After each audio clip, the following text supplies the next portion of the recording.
Možete vidjeti kako lijepo izgleda, miris ne možete da osjetite, ali fantastičan. Evo čujte kako koža ima zvuk. Pozdrav sa kanala Vučkova kuhinja. Danas ću vam pokazati kako da ispečete, ja ću peći praseće meso na vodi, znači bez imalo ulja ili masti. A postupak je sljedeći. Znači ja ću uzeti komad plečke. Znači stranu gdje je koža, zarežete kožu na nekih razmaka 2-3 cm, znači zarežete samo kožu, ne meso. Ovako.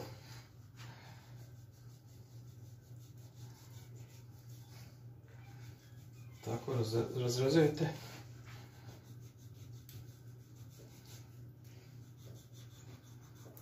Biće dovoljno. I može jedno papriku ovako, na kocke. Znači samo kožu.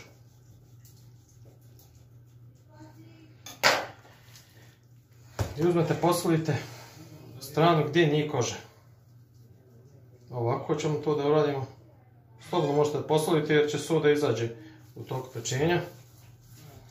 Tako, posolit ćemo što više to.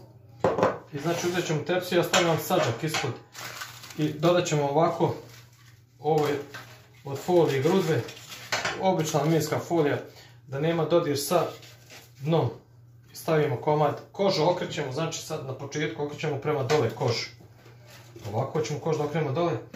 I uzet ću još jedan komad isto od plečke, samo je malo manji. Isto razrezujemo kožu.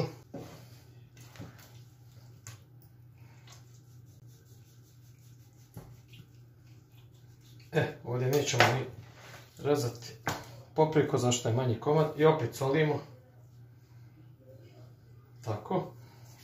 To solimo i stavljamo pored ovog komada ovdje. Isto kožu prema dole. Tako. Tamo mogu da stanu. Znači i podlijevamo vodom. Vode treba da bude oko 2 cm. Gledajme ovdje da meso nema dodir sa tepsijom.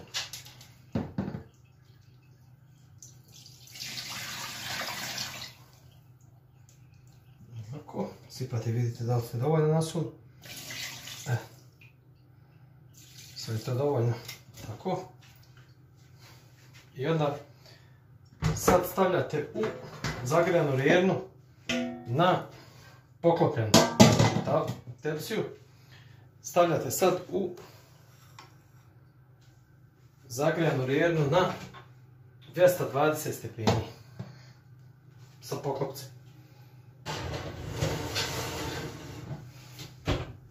I stavljate na 40 minuta. Tajmer imate na rjerni ili pogledajte na sat, 40 minuta, znači da bude okrenuto prema dole. Pa ćemo nakon 40 minuta da vam pokažem šta dalje da uradite. Kao što vidite, nakon 40 minuta pečenja ćemo da izvadimo meso i da okrenemo dalje.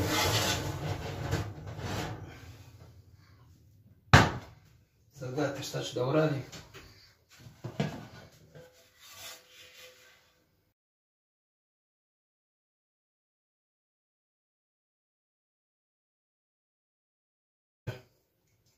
Sad nastavljamo opet 40 minuta sa kožom okrenutom prema gore. Pa ćete vidjeti šta ću dalje da radim sa mesom. Evo vidite, nakon sat i 20 minuta pečenja, meso je već dosta rumeno. Sada te, gdje smo radili rezove nože, stavljate krupnu morsku sol unutar tih rezova.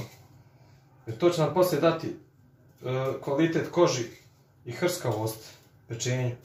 Znači koliko god možete staviti krupne soli u ove pore od noža. Ovako. I sad ćete opet vratiti na 220 stepeni, ali bez poklopca. Da se sad meso počinje peći i sušivati. Eto sad radimo tako. Možete čak posuti malo sitne soli po koži. da bude dovoljno slano, jer meso ne volja ako nije slano. Ovako.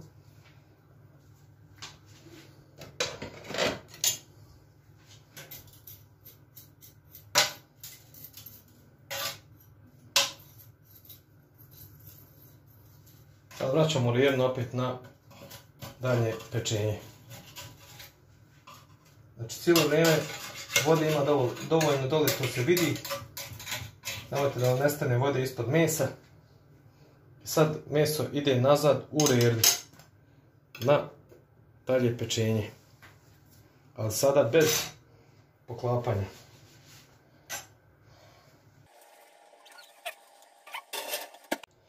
Evo vidite, nakon sat i 20 minuta pečenja, meso je već dosta rumeno.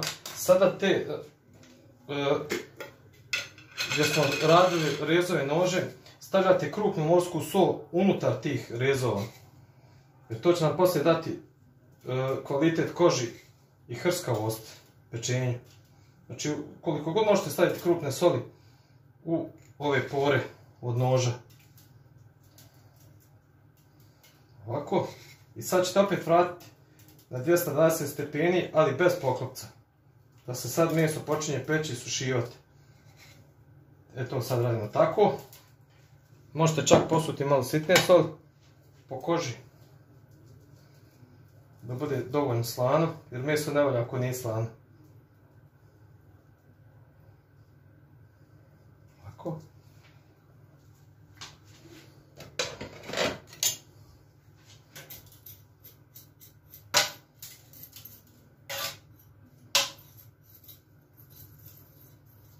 Sad vraćamo lijerno opet na dalje pečenje. Znači cijelo vrijeme vode ima dovoljno dole, to se vidi. Nemojte da vam nestane vode ispod mesa. Sad meso ide nazad u rerdu na dalje pečenje. Ali sada bez poklapanja. Pustimo 30 minuta pa ćemo gledati kako meso izgleda, da li koliko pečeno. Evo pogledajte, nakon nekih ukupno 3 sata pečenja meso je potpuno pečeno i gotovo. Možete vidjeti kako lijepo izgleda, miris ne možete da osjetite, ali fantastičan. Evo čujte kako koža ima zvuk. Hrskava je. Čujete to? Koliko vam se ovaj video svidio što se tiče pečenja mesa na vodi, možete da ostavite like, možete da zapratite moj kanal, a možete samo da pogledate da vam bude od koristi. Pozdrav do idućeg videa.